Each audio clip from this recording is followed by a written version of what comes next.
ओम शांति। 5 जनवरी 2024। मीठे प्यारे बाबा के आज के मधुर महावाक्य। आज की मुरली के कुछ मुख्य पॉइंट्स। आज बाबा हमें समझाते कि हम बच्चों को बीती पुरानी बातों का चिंतन नहीं करना है, ऐसा पुरुषार्थ करना है जो फिर कभी भूल न हो। ज्ञान धारण कर अन्य आत्माओं को समझाना है। किसी से भी शास्त्रार्थ न कर बाप का सत्य परिचय देना है। योग द्वारा ऊंची स्थिति का अनुभव करना है। तो चलिए सुनते हैं आज की बाबा की मीठी प्यारी मुरली। ओम शांति। बाबा कहते, मीठे बच्चे, बाप समान रूहानी टीचर बनो। जो बाप से पढ़ा है वह दूसरों को भी पढ़ाओ। धारणा है तो किसको भी समझाकर दिखाओ। प्रश्न, किस बात में बाबा को अटल निश्चय है? बच्चों को भी उसमें अटल बनना है। उत्तर, बाबा को ड्रामा पर अटल निश्चय है। बाबा कहेंगे, जो पास्ट हुआ ड्रामा, कल्प पहले जो किया था वही करेंगे। ड्रामा तुम्हें ऊपर नीचे नहीं करने देगा, परंतु अभी तक बच्चों की अवस्था ऐसी बनी नहीं है, इसलिए मुख से निकलता, ऐसे होता तो ऐसा करते, पता होता तो यह नहीं करते। बाबा कहते, बीती को चितो नहीं, आगे के लिए पुरुषार्थ करो कि ऐसी कोई भूल फिर से न हो। ओम शांति। रूहानी बाप रूहानी बच्चों को बैठ समझाते हैं। बाप खुद कहते हैं, मैं जब आता हूं तो किसको पता नहीं पड़ता, क्योंकि मैं हूं गुप्त। गर्भ में भी जब आत्मा प्रवेश करती है तो प्रवेश होने का मालूम थोड़े ही पड़ता है। तिथि तारीख निकल न सके। जब गर्भ से बाहर निकलती है तब वह तिथि तारीख निकलती है। तो बाबा की प्रवेशता की तिथि तारीख का भी पता नहीं लगता। कब प्रवेश किया, कब रथ में पधारे, कुछ पता नहीं पड़ता। कोई को देखते थे तो वह नशे में चले जाते थे। समझा कुछ प्रवेशता है या कुछ ताकत आई है। ताकत कहां से आई? मैंने खास कोई जब तब तो नहीं किया। इसको कहा जाता है गुप्त। तिथि तारीख कुछ नहीं। सूक्ष्म वतन की भी स्थापना कब होती है ये कुछ नहीं कह सकते। मुख्य बात है मन मनाभव। बाप कहते हैं, हे आत्माएं, तुम मुझ अपने बाप को बुलाती हो कि आकर पतितों को पावन बनाओ, पावन दुनिया बनाओ। बाप समझाते हैं, ड्रामा प्लान अनुसार जब मुझे आना होता है तो चेंज जरूर होती है। सतयुग से लेकर जो कुछ पास हुआ सो फिर रिपीट करेंगे। सतयुग त्रेता फिर जरूर रिपीट करेंगे। सेकंड सेकंड पास होता जाता है, संवत भी पास होता जाता है। कहते हैं, सतयुग पास्ट हुआ, देखा तो नहीं। बाप ने समझाया है, तुमने पास किया है। तुम ही पहले पहले हमसे पिछड़े हो, तो इस पर गौर करना है।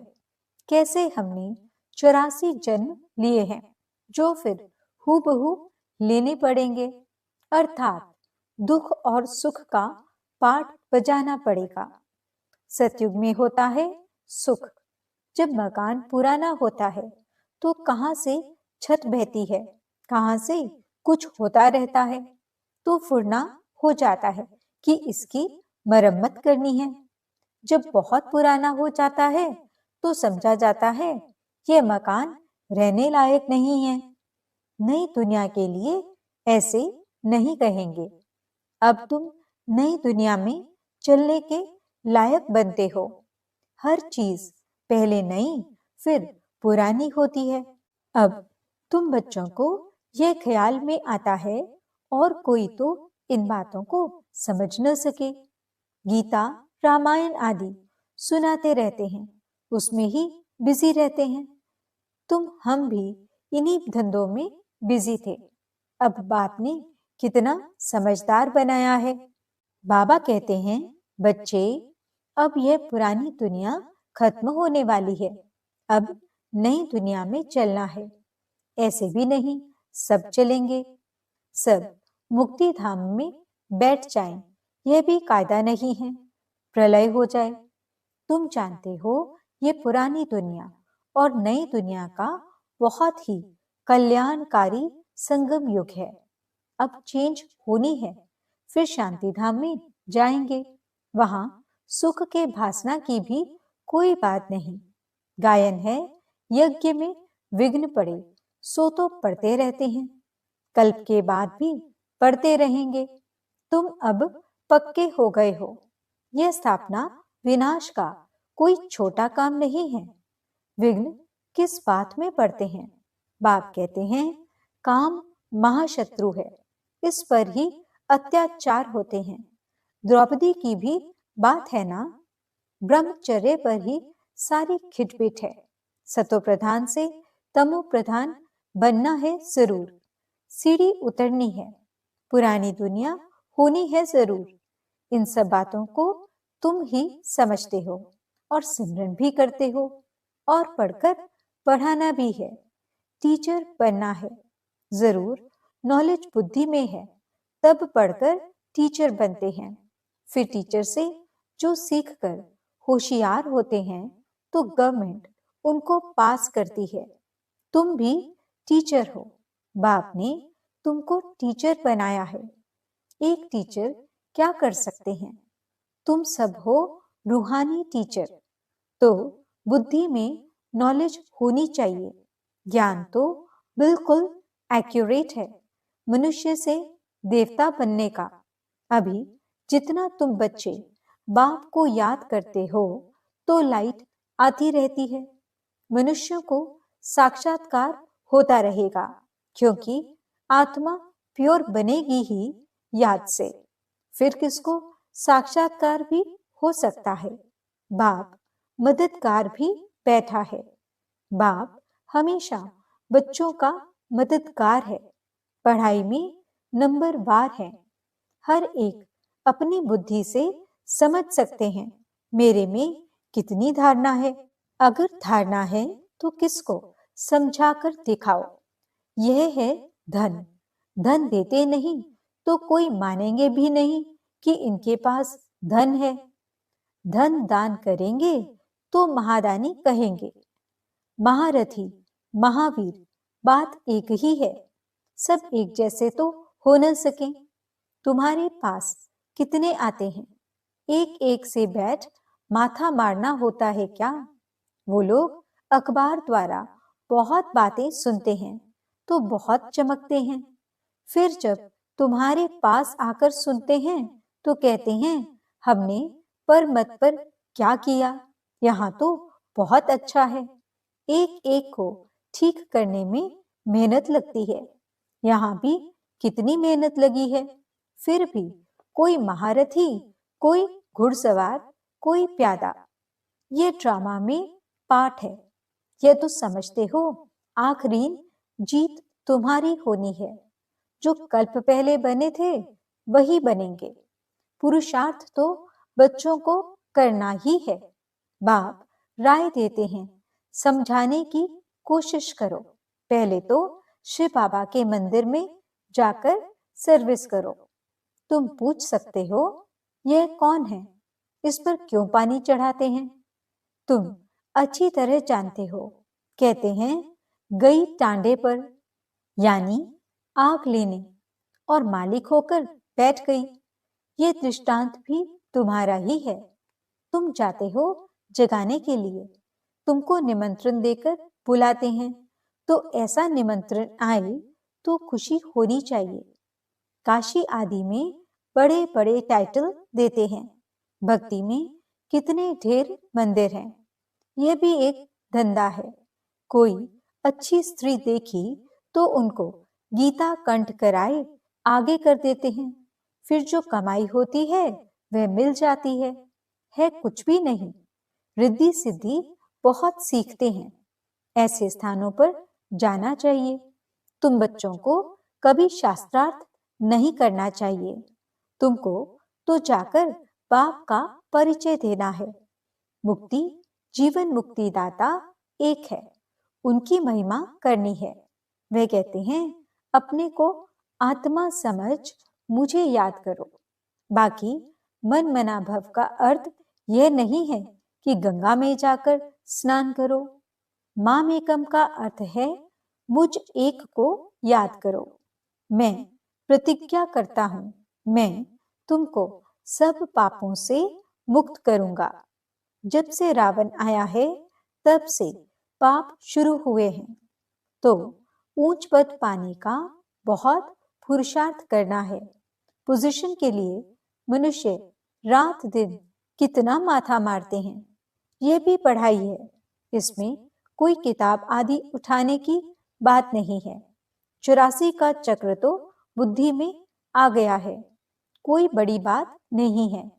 एक एक जन्म की डिटेल थोड़ी ही बताते हैं। 84 जन्म पूरे हुए, अब हम आत्माओं को वापस घर जाना है। आत्मा जो पतित बनी है उनको पावन जरूर बनना है। सबको यही कहते रहो, माम एकम याद करो।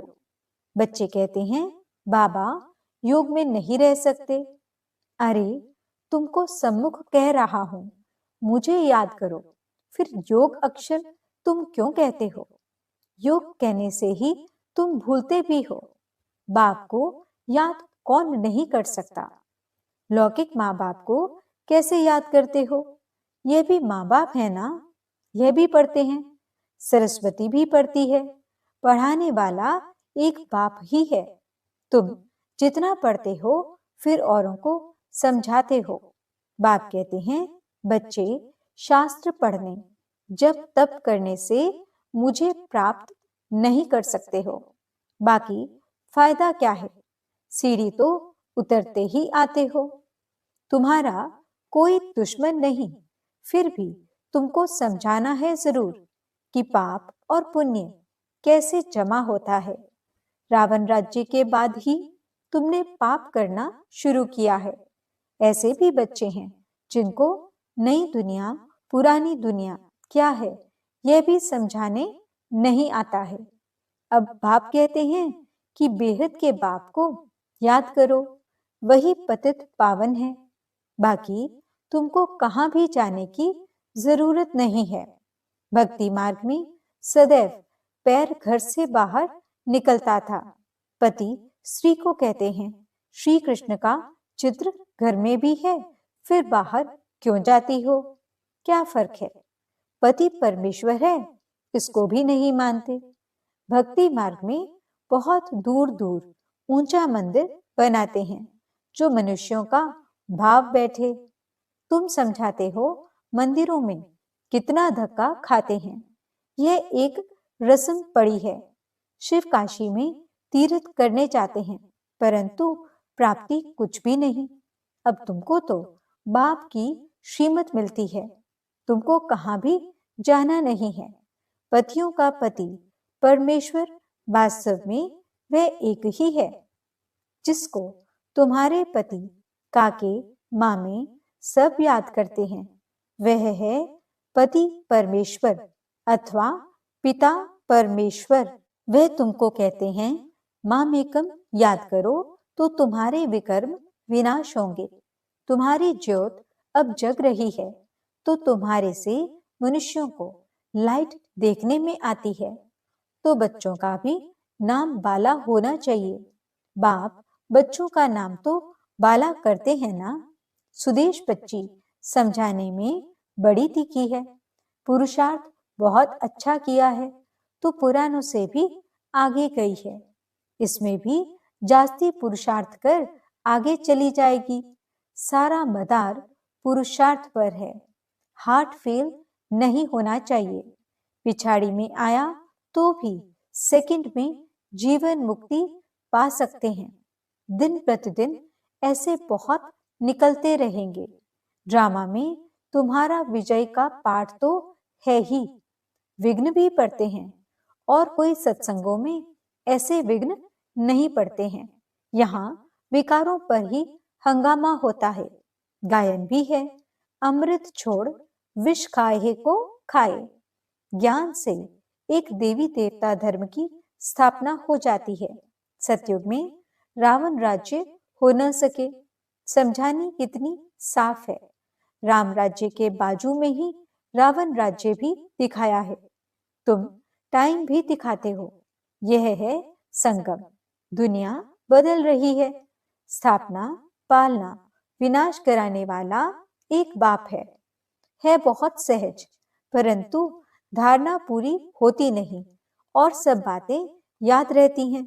बाकी ज्ञान और योग भूल जाता है। तुम ऊंच से ऊंच भगवान की संतान हो। दिन प्रतिदिन तुम सॉल्वेंट होते जाते हो। धन मिलता है ना, खर्चा भी आता जाता है। बाबा कहते हैं हुंडी भरती जाएगी। कल्प पहले मिसल ही तुम खर्चा करेंगे। कम ज्यादा ड्रामा करने नहीं देगा। ड्रामा पर बाबा का अटल निश्चय है। जो पास्ट हुआ ड्रामा, ऐसे नहीं कहना चाहिए ऐसा होता था, यह नहीं करते थे। अभी वह अवस्था आई नहीं है। कुछ न कुछ मुख से निकल जाता है, फिर फील होता है। बाबा कहते हैं बीती को चितो नहीं, आगे के लिए पुरुषार्थ करो कि ऐसी भूल फिर न हो। इसलिए बाबा कहते हैं चार्ट लिखो, इसमें बहुत कल्याण है। बाबा ने एक को देखा, सारी जीवन कहानी लिख रहे थे। समझते हैं बच्चे सीखेंगे। यहाँ फिर श्रीमत पर चलने में ही कल्याण है। यहाँ झूठ भी चल न सके। नारद का मिसाल, चार्ट से फायदा बहुत है। बाबा फरमान करते हैं तो बच्चों को फरमान पर चलना चाहिए। अच्छा, मीठे मीठे सिकिलते बच्चों प्रति माता पिता बाप दादा का याद प्यार और गुड मॉर्निंग। रूहानी बाप की रूहानी बच्चों को नमस्ते। हम रूहानी बच्चों की रूहानी बाप दादा को दिल व जान सिख व प्रेम से नमस्ते नमस्ते नमस्ते जी। गुड मॉर्निंग बाबा, शुक्रिया बाबा। धारणा के लिए मुख्य सार। पहला पॉइंट, ज्ञान धारण कर दूसरों को समझाना है। ज्ञान धन दान करके महादानी बनना है। किसी से भी शास्त्रार्थ न कर बाप का सत्य परिचय देना है। तुम्हें बीती बातों का चिंतन नहीं करना है। ऐसा पुरुषार्थ करना है जो फिर कभी भूल न हो। अपना सच्चा सच्चा चार्ट रखना है। वरदान, योग द्वारा ऊंची स्थिति का अनुभव करने वाले डबल लाइट फरिश्ता भव। आप राजयोगी बच्चे योग में ऊंची स्थिति का अनुभव करते हो। हठ योगी फिर शरीर को ऊंचा उठाते हैं। आप कहाँ भी रहते ऊंची स्थिति में रहते हो, इसलिए कहते योगी ऊंचा रहते हैं। आपके मन की स्थिति का स्थान ऊंचा है क्योंकि डबल लाइट बन गए। वैसे भी कहा जाता कि फरिश्तों के पांव धरनी पर नहीं होते। फरिश्ता अर्थात जिसका बुद्धि रूपी पांव धरती पर न हो, देहभान में न हो, पुरानी दुनिया से लगाव न हो। स्लोगन, अभी दुआओं के खाते को संपन्न बना लो तो आपके चित्रों द्वारा सबको अनेक जन्म दुआएं मिलती रहेंगी। अव्यक्ति साइलेंस द्वारा डबल लाइट फरिश्ता स्थिति का अनुभव करो। फरिश्ता स्थिति का अनुभव करने के लिए अभी अभी आवाज में आते, डिस्कस करते, कैसे भी वातावरण में रहते, सेकंड में सर्व संकल्पों को स्टॉप कर आवाज से परे, न्यारे फरिश्ता स्थिति में टिक जाओ। अभी अभी कर्मयोगी, अभी अभी फरिश्ता, अर्थात आवाज से परे अव्यक्ति साइलेंस की अनुभूति। यही अभ्यास लास्ट पेपर में विजयी बनाएगा। ओम शांति।